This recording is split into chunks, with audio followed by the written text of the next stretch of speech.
Good evening. Hope winter you are all doing well. చలి బాగా ఉంది. సో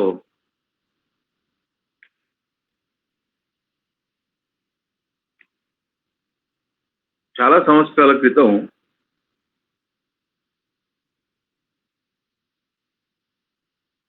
ఓ ప్రశ్న,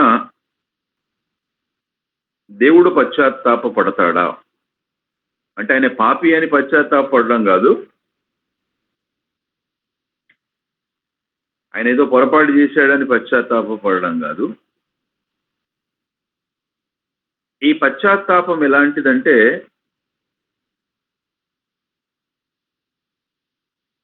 ఎగ్జాంపుల్ నాదే నేను తీసుకుంటున్నాను, ఎవరిదో తీసుకుంటే బాగుండదు కదా. దేవుడు నన్ను నమ్మాడు. చాలా జాగ్రత్తగా విందాం. దేవుడు నన్ను నమ్మాడు. ఆయన నమ్మకానికి తగ్గట్టు నేను వ్యవహరించలేదు. నన్ను నమ్మి ఓ ప్రవక్తగా చేశాడు, ఒక బోధకుడిగా చేశాడు, ఒక విశ్వాసిగా చేర్చుకున్నాడు, ఒక శిష్యుడిగా చేర్చుకున్నాడు, ఓ సంఘ పెద్దగా. దేవుడు నన్ను నమ్మి నాకు స్థానాన్ని ఇచ్చినప్పుడు నా డ్యూటీ ఏంటంటే నన్ను నమ్మినటువంటి వ్యక్తిని నేను ఎట్టి పరిస్థితుల్లో ఆయనకు అవమానం తేయకూడదు, అవమానం వచ్చేటట్టు నేను ప్రవర్తించకూడదు. ఆయన నన్ను గురించి నాలుగు ఖర్చుకోవద్దు, అరే అనవసరంగా నన్న ఈ వ్యక్తిని ఈ స్థానంలో కూర్చోబెట్టాను అని. దయచేసి ఇది వ్యక్తిగతంగా మనం అన్వయించుకుంటే మంచిది. సో పాత నిబంధనలో అలాంటి సన్నివేశం మనకు ఒకటి కనిపిస్తుంది. ఆ సన్నివేశం కొత్త నిబంధనలో ఉన్నదాన్ని ప్రస్తుత వర్తమాన పరిస్థితుల్లో మనం పోల్చుకోగలిగితే ఇట్ ఈస్ గుడ్. ఎవరి జీవితంతో అవసరం లేదు, మన జీవితమే. అసలు దేవుడు నన్ను ఎక్కడ నమ్మాడు, నమ్మాయన ఏం చేశాడు? Let us go to 1 Samuel chapter number 15 verse number 10 and 11.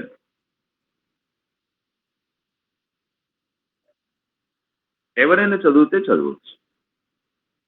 మొదటి సమూయేలు 15వ అధ్యాయము.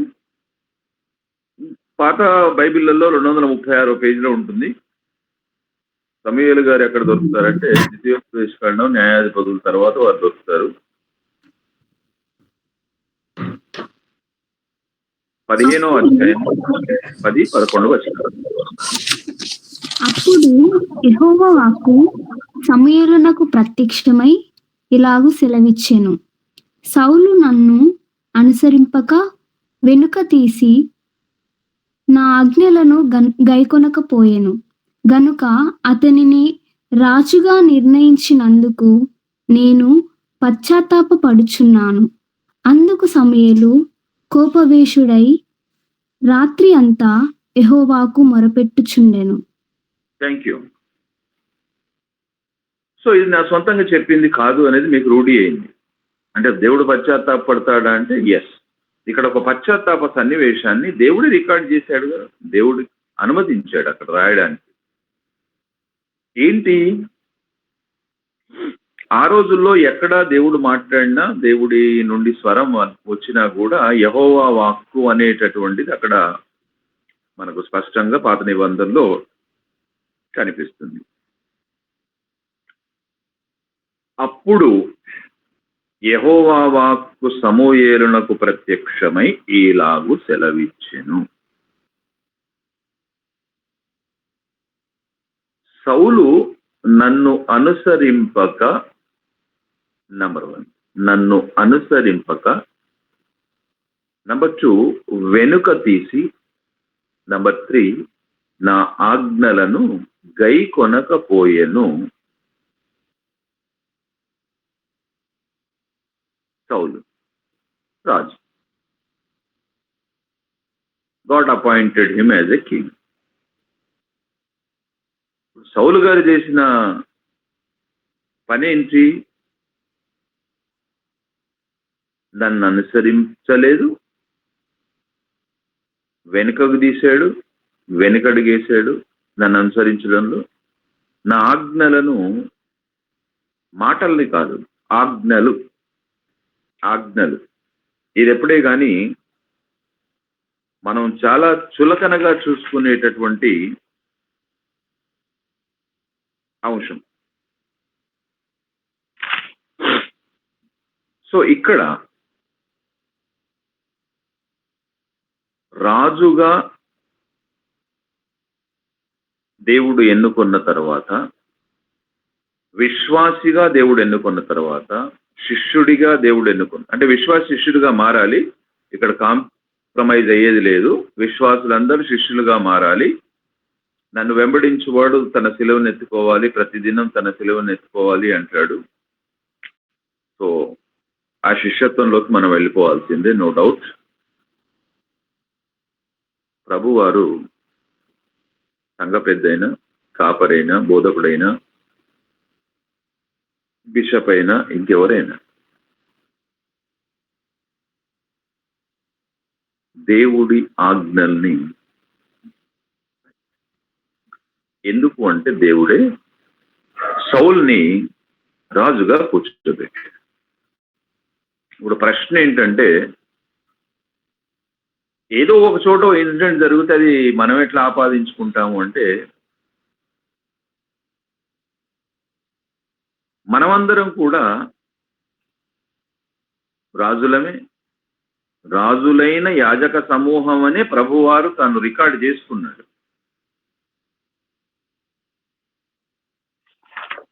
ప్రకటన గ్రంథం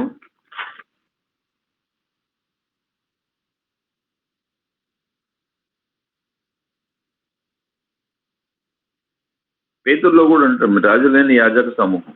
రైట్. ప్రకటన గ్రంథం 1వ అధ్యాయము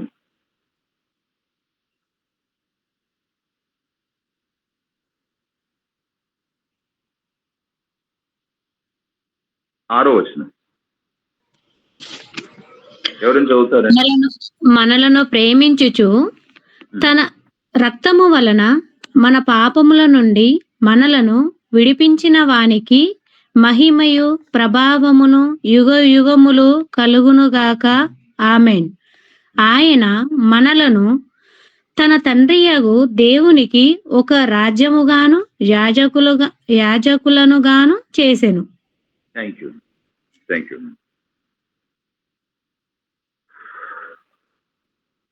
ఒక రాజ్యముగా.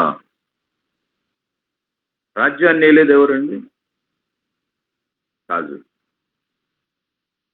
ఇక్కడ పేతుగారి భాష అయినా, పాత నిబంధనలో సమూయేలు గ్రంథంలో లిఖించబడ్డ సౌలైన రాజు దగ్గర ఉపయోగించిన రాజైనా, మన కన్నులకు కనిపించే అధికారం లేకపోవచ్చు, కానీ కన్నులకు అతీతమైనటువంటి అధికారాన్నే దేవుడు ఇచ్చాడు. మీరు పాములను, తేళ్లను,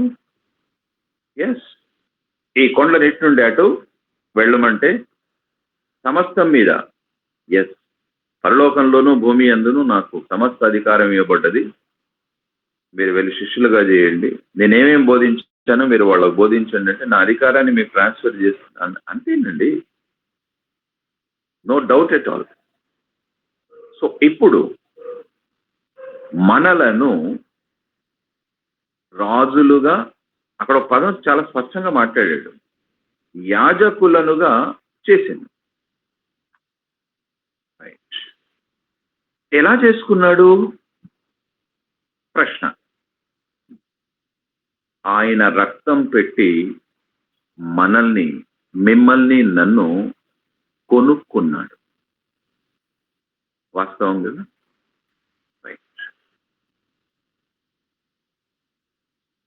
సెల్ ఫోన్ కొనుక్కున్నారు,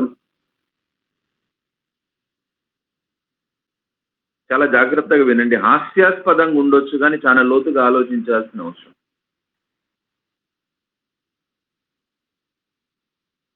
చాలా మంది అంటే వినేవాళ్లలో గ్రాడ్యుయేట్స్ ఉన్నారు, ఎడ్యుకేటెడ్స్ ఉన్నారు, ఈ పదం తెలిసిన వాళ్ళు ఉన్నారు. హ్యాక్ అంటే నా ఫోన్ని, నేను కొనుక్కున్న ఫోన్ని, నేను ఉపయోగించే ఫోన్ని ఎవరో హ్యాక్ చేసి నా ఫోన్ని వాడుకుంటున్నారు నాకు తెలియకుండా. ఫోన్ నా దగ్గరే ఉంది, నో డౌట్ ఎట్ ఆల్.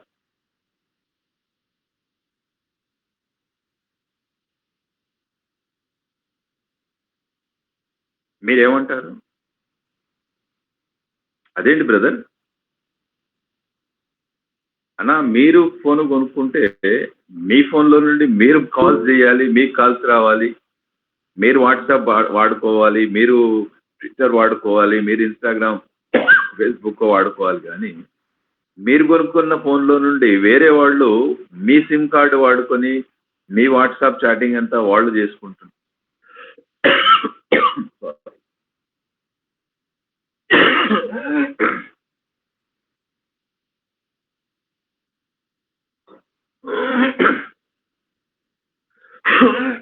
ఒప్పుకునేది మాట కాదు కదండి. అదేంటి బ్రదర్, నా ఫోన్ హ్యాక్ అయింది అంటారు, అకౌంట్ హ్యాక్ అయింది అంటారు. అంటే నా అకౌంట్ ఎవరో వాడుకుంటున్నారు. Somebody is using my property. So ఇక్కడ రక్తం పెట్టి కొనుక్కున్నాడు కదా, ఈ రక్తం పెట్టుకొని కొనుక్కోబడ్డటువంటి ఇన్స్ట్రుమెంట్ ఎవరి మాట వినాలి? సింపుల్ సింపుల్ నా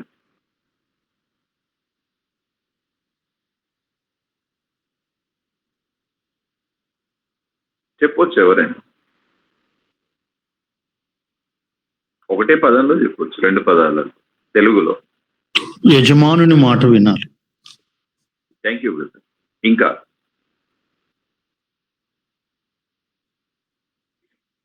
ఏముంది? మీ దేవుని మాట వినాలి.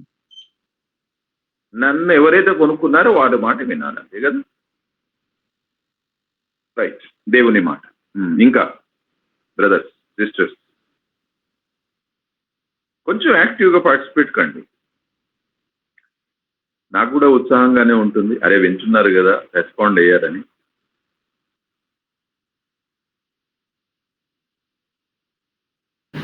మైక్ ఒకటి ఆన్ చేసుకుని మాట్లాడాను, వీడియో అవసరం లేదు, జస్ట్ మైక్ ఆన్ చేసుకొని మీకు వచ్చిన థాట్ చెప్పండి అంతే.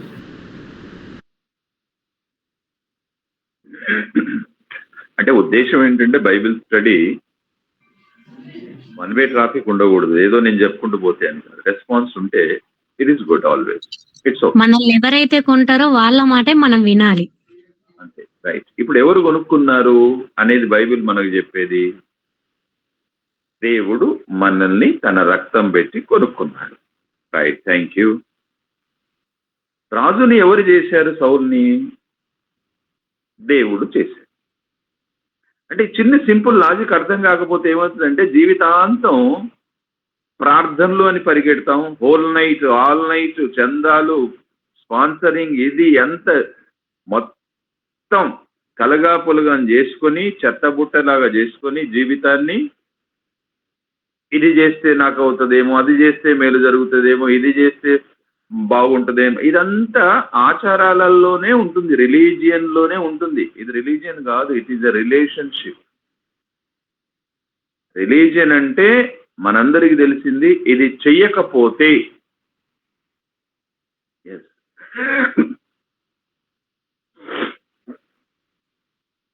అంటే మనం కూడా చాలా వరకు ఎంత చేస్తున్నామంటే ఇది చేస్తే ఆ దేవుని ఆశీర్వాదం ఉంటుంది, అది చేస్తే ఆశీర్వాదం, అవన్నీ చేయాల్సిందే, సత్క్రియలు చేయాలని కూడా మనం మాట్లాడుకున్నాం. దేవుడు మన పట్ల ఉద్దేశం కలిగి ఉన్నవి. కానీ అతి ముఖ్యంగా దేవుడు కోరుకునేది ఏంటి? అక్కడ పశ్చాత్తాపపడ్డాడు అంటే మీరు ఊహించండి, దేవుణ్ణి సౌలు ఎంత దుఃఖపరిచాడు, మనం ఎంత దుఃఖపరుస్తాం.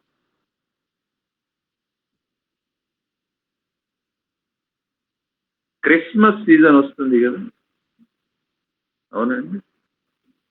రైట్, ఒకసారి మత్తయి సువార్తకి వెళ్దాం. కొంచెం ఈ వాక్యాన్ని అక్కడ లింకప్ చేసుకుందాం. మత్తయి సువార్త. గత వారం కూడా నేను కొంచెం నొక్కి చెప్పాను ఈ విషయం, డైరెక్ట్ గాను ఇండైరెక్ట్ గాను. మత్తయి సువార్త చివరి అధ్యాయం, లాస్ట్ చాప్టర్.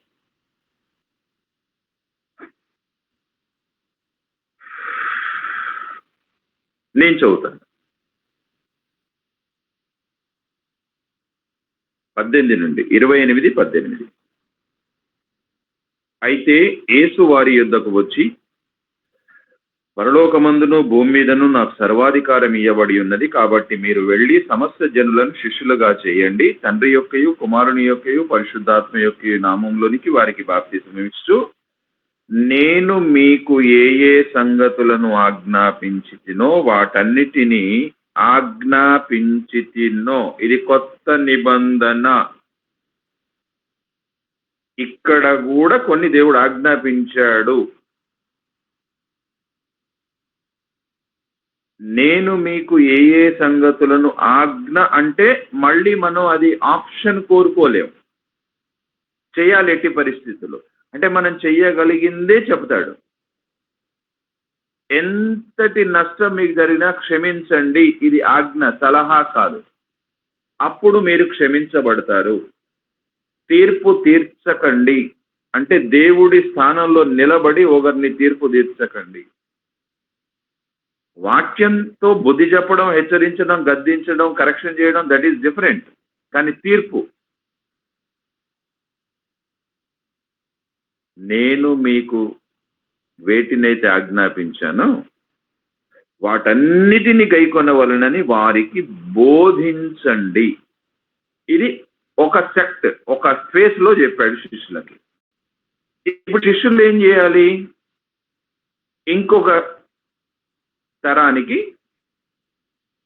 వాక్యం చెప్పాలి, విశ్వాసంలో నడిపించాలి, బోధించాలి.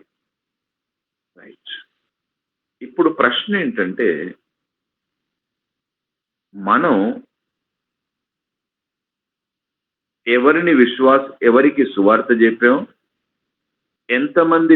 మేము సేవకులం కాదు అని చెప్పకండి.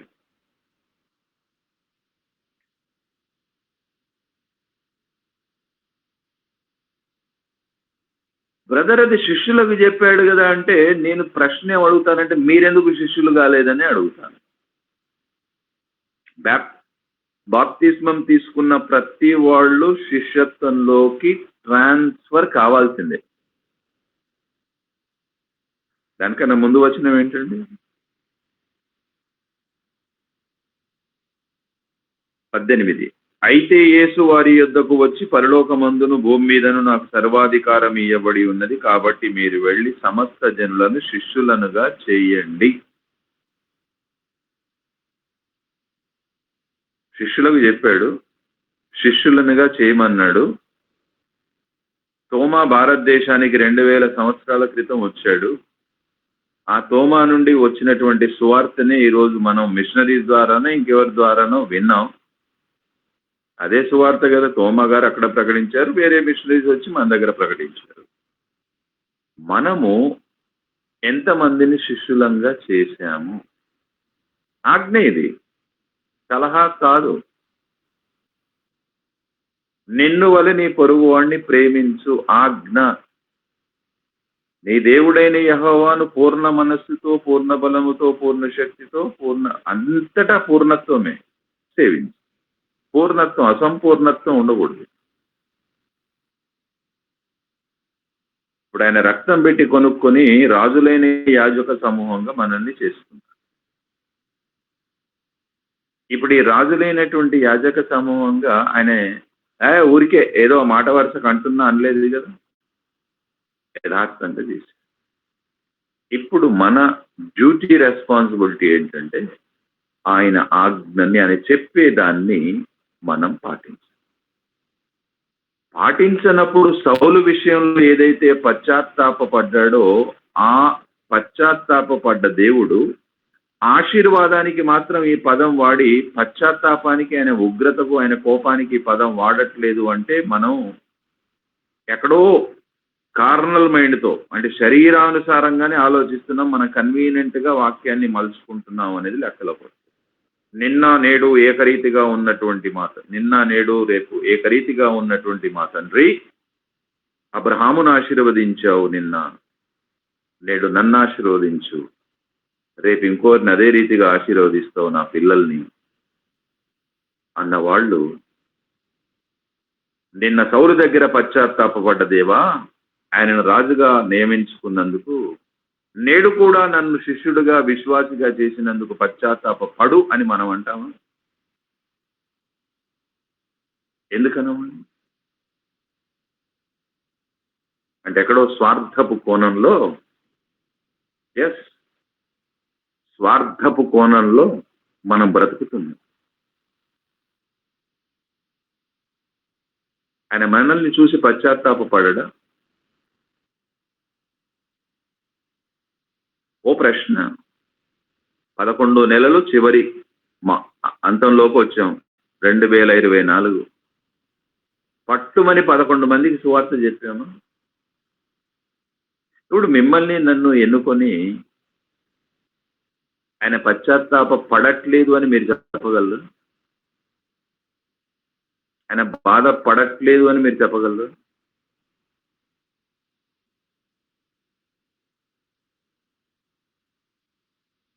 కష్టం కదండి. సత్క్రియలు చేయాలని మనం క్రీస్తు చేసినందుకు సృష్టించబడ్డాం. మనల్ని సృష్టించుకున్నదే, ఆయన వస్తువుని సృష్టించుకున్నదే సత్క్రియల ద్వారా ఆయన మహిమ పొందాలని. అంటే సత్క్రియలు మనం చేసినప్పుడు మహిమ పొందబడతాం, ఆయన మహిమ పొందుతాడు.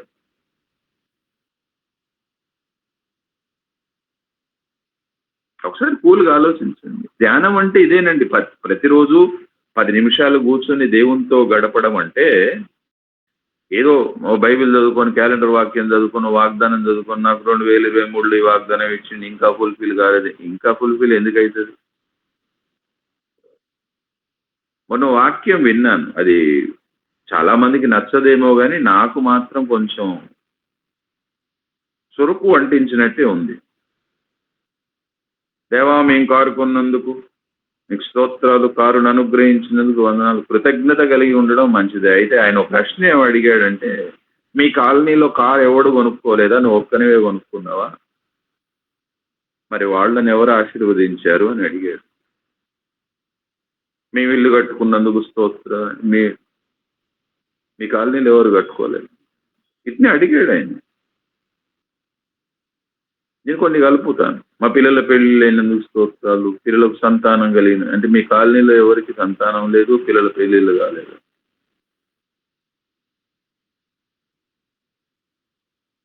ఆశీర్వాదం అంటే ఆయన ఏమన్నాడంటే మెటీరియలిస్టిక్ ఆశీర్వాదం కాదు అని.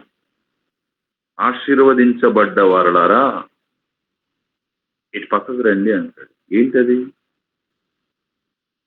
ఇల్లు కట్టుకున్న వాళ్ళు, కారు కొనుక్కున్న వాళ్ళు, బైకులు కొనుక్కున్న వాళ్ళు, పెళ్లిళ్ళు అయిన వాళ్ళు, పిల్లల మనవరాలు పుట్టిన వాళ్ళు, బ్రహ్మాండంగా సేవకులను పిలిపించుకొని పెళ్లిళ్ళు ఎంగేజ్మెంట్లు చేసుకున్న వాళ్ళందరూ గొర్రెల్ని మేకల్ని నేను వేరు చేస్తాను. ఇదిగో మీరు ఆశీర్వదించబడ్డారు. ఎలా ఆశీర్వదించబడ్డారు? ఆయన ఆజ్ఞల్ని పాటించిన వాళ్ళు, ఆయన మాట విన్నవాళ్ళు. రైట్, సౌల్ గారి దగ్గరికి వెళ్దాం. మరి సమూయేలుకు చెప్పిన తర్వాత మరి సౌలుతో ఎందుకు చెప్పలేదు? అదే మాట యెహోవా వాక్కు సౌలుకు ప్రత్యక్షం కావచ్చు కదా. అంటే మనం ప్రశ్న, ఆ రోజులలో ప్రవక్తల్ని ఎన్నుకున్నాడు కదా అని ఆయన అనుకుంటే మాట్లాడవచ్చు కదా. మనకెవరి మీదనైనా కోపం ఉందనుకోండి, వాడితో మాట్లాడతామా? వాడికి ఏదైనా చెప్పాలి అని అనుకుంటే చిన్నగా అర్థం చేసుకుందాం. రే చిన్నోడా, ఈయన పెద్దోనితో మాట్లాడుతున్నాడు, పెద్దమ్మాయితో మాట్లాడుతున్నాడు.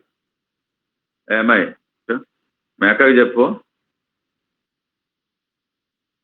ఆ పని చేయమని. ఇద్దరు అమ్మాయిలే, తన కడుపున పుట్టిన వాళ్ళే.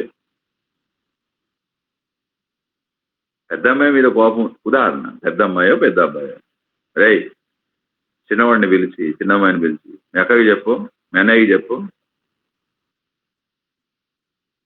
డైరెక్ట్గా చెప్పొచ్చు అంటే, మనమే మనుషులమే కోపంగా ఉన్నప్పుడు ఇలాంటి ప్రవర్తన కలిగి ఉంటే జస్ట్ ఇమాజిన్. దేవాది దేవుడు సృష్టికర్త సమూయేలుకు ప్రత్యక్షమై చెప్తే సమూయేలు గారు ఏం చేశారంటే రాత్రంతా అక్కడ పదం వాడాడు. రాత్రంతా కోపావేశుడై రాత్రి అంత యెహోవాకు మొర్రపెట్టుచుండెను. సమూయేలుకి ఏం అవసరం అండి? నేను ఒక మాట అంటాను, నేను ఈ మధ్యలో ఒక వాక్యం విన్నానండి. మీ గురించి ఎవరు ప్రార్థన చేసినా చేయకపోయినా మీ సంఘ కాపరి మాత్రం ప్రార్థన చేస్తాడు అన్నాడు. అంటే నేను బలంగా నమ్మే మాట ఏంటంటే, కాపర్లు మనల్ని ఎంత కాపాడుతున్నారో దేవుడి ఉగ్రత రాకుండా.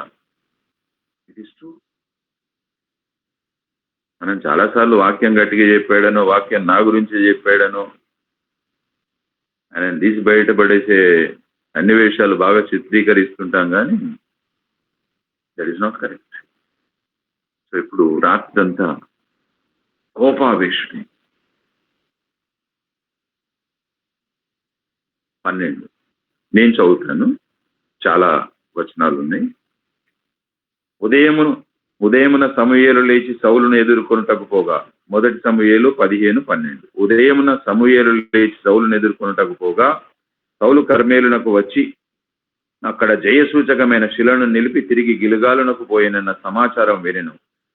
తర్వాత అతడు సౌలునకు రాగా, సౌలు, యెహోవా వలన నీకు ఆశీర్వాదం కలుగునుగాక, యెహోవా ఆజ్ఞను నేను నెరవేర్చితిననగా, సమూయేలు, అలాగైతే నాకు వినబడుచున్న గొర్రెల అరుపులు ఎడ్ల రంకెలను ఎక్కడివి అని అడిగాను.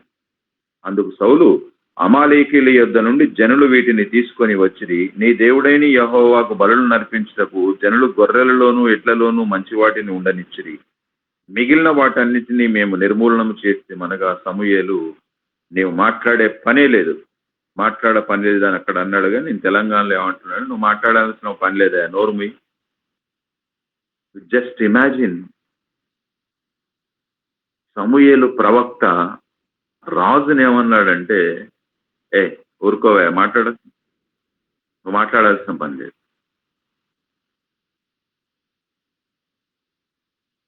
యెహోవా రాత్రి నాతో సెలవిచ్చిన మాట నీకు తెలియజేతును, వినుమని సౌలుతో అనగా, సౌలు చెప్పమని. అందుకు సమూయేలు, నీ దృష్టికి నీవు అల్పుడుగా ఉన్నప్పుడు ఇశ్రాయేలీల గోత్రములకు శిరస్సు వైతివి. యెహోవా నిన్ను ఇశ్రాయేలీల మీద రాజుగా అభిషేకించెను, మరియు యెహోవా నిన్ను సాగనంపి, నీవు పోయి పాపాత్ములైన అమాలేకీలను నిర్మూలనము చేయుము, వారు లయమగు వరకు వారితో యుద్ధము చేయమని చెప్పగా, నీవు ఎందుచేత యెహోవా మాట వినక దోపుడు మీద ఎగబడి ఆయన దృష్టికి కీడు చేసితివనెను. అందుకు సౌలు, ఆ మాట అనవద్దు, నేను యెహోవా మాట విని యెహోవా నన్ను పంపిన మార్గమున పోయి అమాలేకీల రాజైన అగగును తీసుకొని వచ్చితిని, కానీ అమాలేకీలను నిర్మూలనం చేసి. అయితే గిల్గాలులో నీ దేవుడైన యెహోవాకు బలి అర్పించుటకై జనులు శపితములకు గొర్రెలలోను ఎడ్లలోను ముఖ్యమైన వాటిని తీసుకొని వచ్చిరిని సమూయేలుతో చెప్పాను. దేవుడు ఏదైతే ఆజ్ఞ ఇచ్చాడో దానికి వ్యతిరేకంగా, దోపుడుగా చాలా సార్లు అక్రమ సంపాదన. నువ్వు పని చేయి, నీకు జీతం వస్తుంది, అది చాలు, అంతే. జీతానికి వ్యతిరేకంగా, వ్యతిరేకంగా కాకుండా అదనంగా ఏ మార్గంలో సంపాదించి, గాడ్ విల్ నాట్ యాక్సెప్ట్. చాలాసార్లు నేను చెప్పాను, చాలా మంది నొచ్చుకున్నారు. వాళ్ళు పనిచేసేటటువంటి స్థలాల్లో ఉండేటటువంటి మెటీరియల్స్, నేనంటాను గవర్నమెంట్ వాళ్ళు వాడుకోవడానికి ఇచ్చినటువంటి పెన్ను, 10 పెన్నులు కొన్నామని లెడ్జర్లో రాస్తారు, దానికి అమౌంట్ రాస్తారు. ఈ 10 పెన్నులు ఎక్కడ వాడాలి అంటే ఆఫీసులోనే వాడాలి. నా వ్యక్తిగతంగా నేను ఇంటి దగ్గర వాడుకోవడానికి ఎట్టి పరిస్థితుల్లో దీనికి రైట్స్ లేవు. కానీ చాలా సార్లు ఏం చేస్తామంటే ఈ పెన్ను మన ఇంటికి వస్తుంది, ఈ పెన్ను ఫ్రెండ్స్కి వెళ్తుంది, ఈ పెన్ను బంధువులకు వెళ్తుంది, ఈ పెన్ను అనేక చోట్లకి వెళ్ళిపోతుంది. రికార్డ్స్ లో 10 కొన్నట్టు ఆఫీసులో యూజ్ చేస్తున్నట్టు ఉంటుంది, కానీ ఆ 10 పెన్నులు పలాయనం చెంది పలు విధాలుగా పలు వ్యక్తుల దగ్గర ఉంటాయి. This God will not accept. బాగా గుర్తుపెట్టుకోండి, నెవర్ నెవర్ నెవర్ నీ పొరుగు వాంది ఏది ఆశించదు.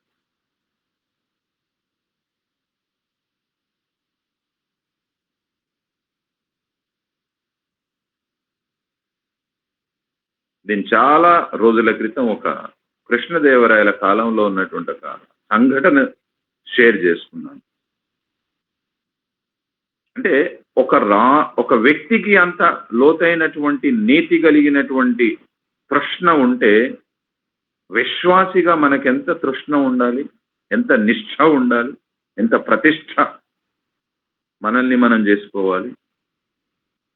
శ్రీకృష్ణదేవరాయల కాలంలో గ్రంథాలు రాయడానికని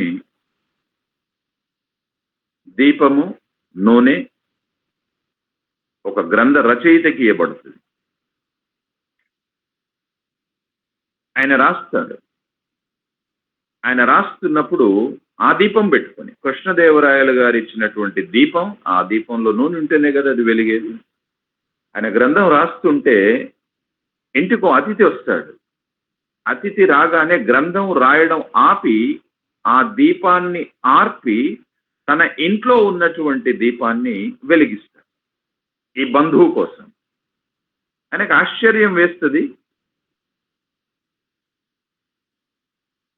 ఏంటండి అది దీపమే ఇది దీపమే కదా అంటే, ఆ మహానుభావుడు చెప్పిన మాట లోతైనటువంటిది. ఇది రాయల వారు ఇచ్చారు, నా గ్రంథం రాయడానికి దీనిలో తైలం, ఈ దీపాన్ని గ్రంథానికే వాడుతాను నేను.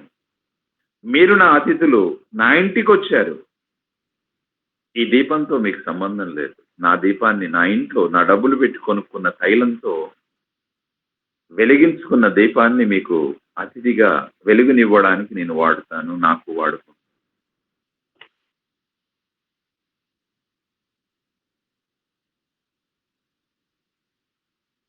లైఫ్ని చాలాసార్లు ఈజీగా తీసుకుంటాం.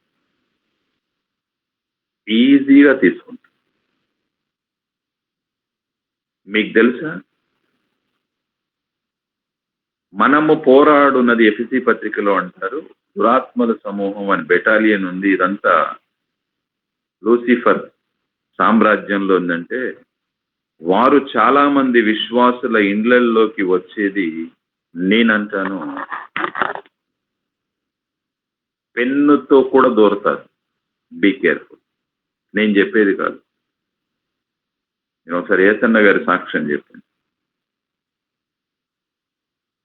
ఆజ్ఞ, సౌలు నువ్వు అక్కడి నుండి ఏమీ తీసుకురావద్దు, ఏమి అంటే చిన్న చీపురు పుల్ల కూడా నీతో పాటు తీసుకురావద్దు, నీ యుద్ధం చేసి రావాలి. అయితే ఇప్పుడు సౌలు స్టేట్మెంట్ ఏంటంటే, నీ దేవుడైన యెహోవాకు బలి ఇవ్వడానికి, అంటే అనుకున్నది ఏంటంటే, నా దేవుడైన యెహోవాకి బలి ఇవ్వడానికి నేను అక్కడి నుండి తెచ్చిన ఎడ్లు బలిస్తే దేవుడు సంతోషం. నొచ్చుకోకండి. సంఘాలలో కోతకాల పండుగల సీజన్ అయిపోయింది, గడుస్తుంది, నడుస్తుంది. అదాలత్ సెంటర్లో, కాజీపేట్ సెంటర్లోనో, హనంకొండ సెంటర్లోనో 100 రూపాయలకు బిర్యానీ ప్యాకెట్ దొరుకుతుంది. అదే 100 దేవుడి పేరిట సంఘంలో కోతకాల పండుగ పేరు మీద 300కు అమ్మి 200కు మేము 200 దేవునికి ఇస్తున్నామంటే, నేనంటాను అతి వినయంగా, నా దేవుడైతే ఆ 200 స్వీకరించు. నేను నమ్మిన దేవుడు సౌలు కాలంలో ఉన్నవాడు నేటికి మారకుండా అదే స్ట్రాటజీ, అదే మైండ్ సెట్తో ఉన్నటువంటి వాడు. మీరేమనుకున్నా విమర్శ కాదు, ఇది వాస్తవం.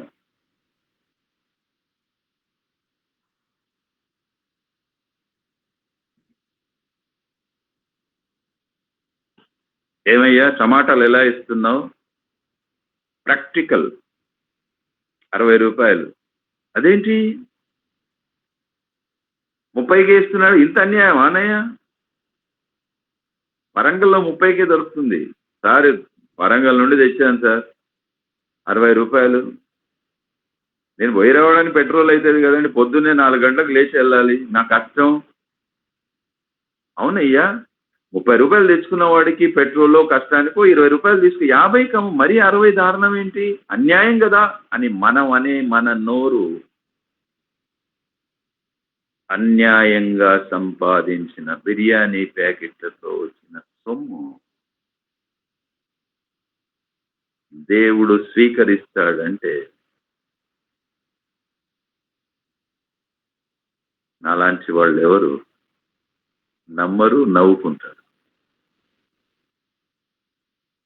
We can't play games with God, living God. ఏమైందండి? రైట్, క్లోజ్ చేసుకుందాం. ఇంకో 5 నిమిషాలు, 4-5 నిమిషాలు.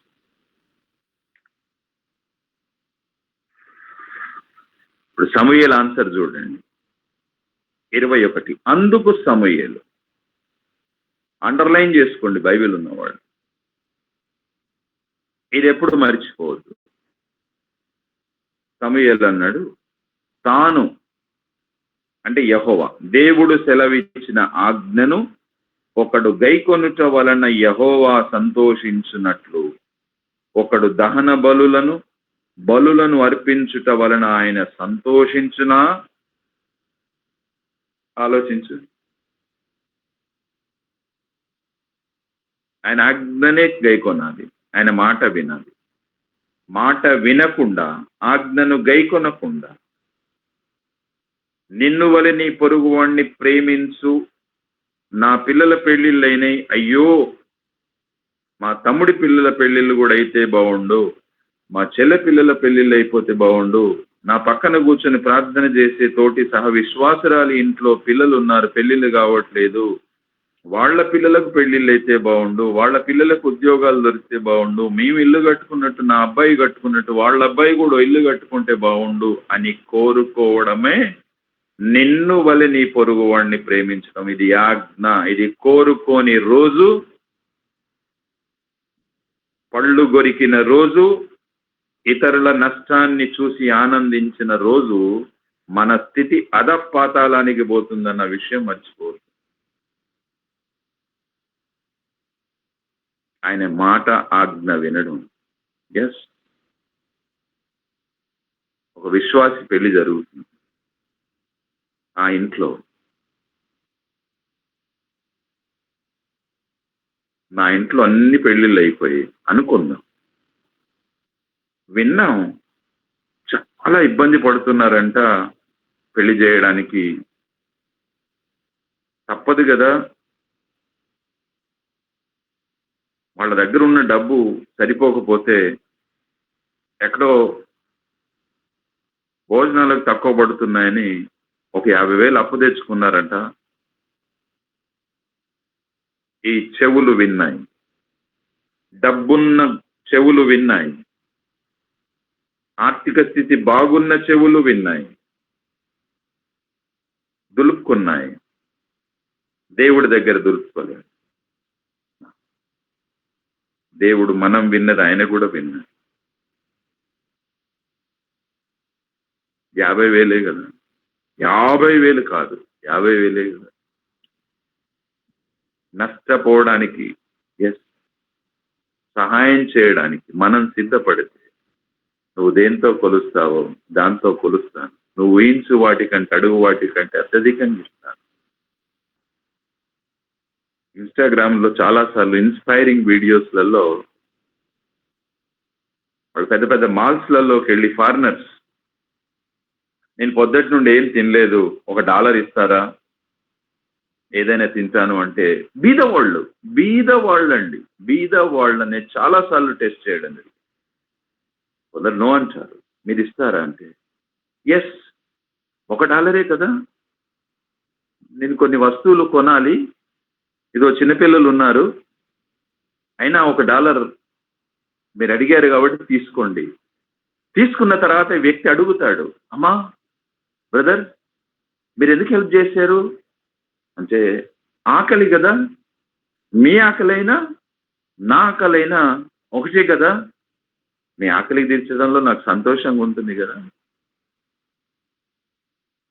మళ్ళీ ఆ $1 ఇచ్చి, అమ్మా టెస్ట్ చేయడానికి నేను ఈ పథకం వేశాను, ఈరోజు మీరు ఏ లిస్ట్తో వచ్చారో, ఏవి కొనుక్కోవాలన్నారు అవన్నీ కొనుక్కోండి, దాంతోపాటు నేను ఇంకా కొన్ని గిఫ్ట్గా ఇస్తాను, ఆ బిల్లంతా నేనే కడతాను.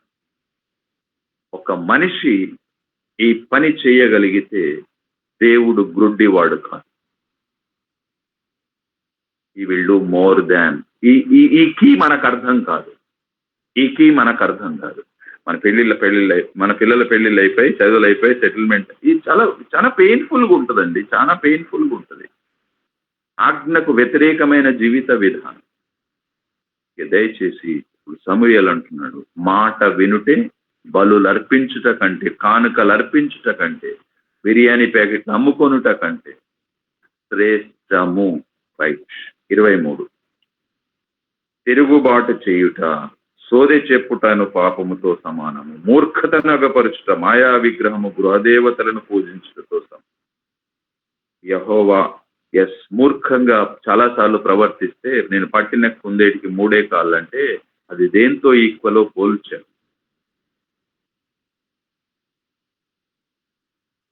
ఐసీయూలో ఉన్న వాళ్ళకి వంకాయ కూర జీవితంలో ముట్టిన రోజు నువ్వు అవుట్ అన్నాడు అనుకోండి. కొన్ని మనం చేయకూడని ఉంది. సమూయేలు అంటాడు, యెహోవా ఆజ్ఞను నీవు విసర్జించితివి గనుక నీవు రాజుగా ఉండకుండా ఆయన నిన్ను విసర్జించిననగా. యెహోవాను నువ్వు విసర్జించావు. ఎలా విసర్జించావు? ఏదేని తోటలో ఆదామవ్వలు ఆయనను విసర్జించారు, సౌలు విసర్జించాడు, మాటే వినలేదు. ఏదేని తోట జరిగిన పాపం ఏంటండి? రాబరియా, దొంగతనమా, డెకాయిట్, ఏంటి? దోచుకున్నారు, బ్యాంకును దోచుకున్నారా వాడు? మర్డర్ చేశారా? ఏంటి ఏదేని తోటలో జరిగింది? వ్యభిచారమా? ఏం చేశారు? మాట వినలేదు.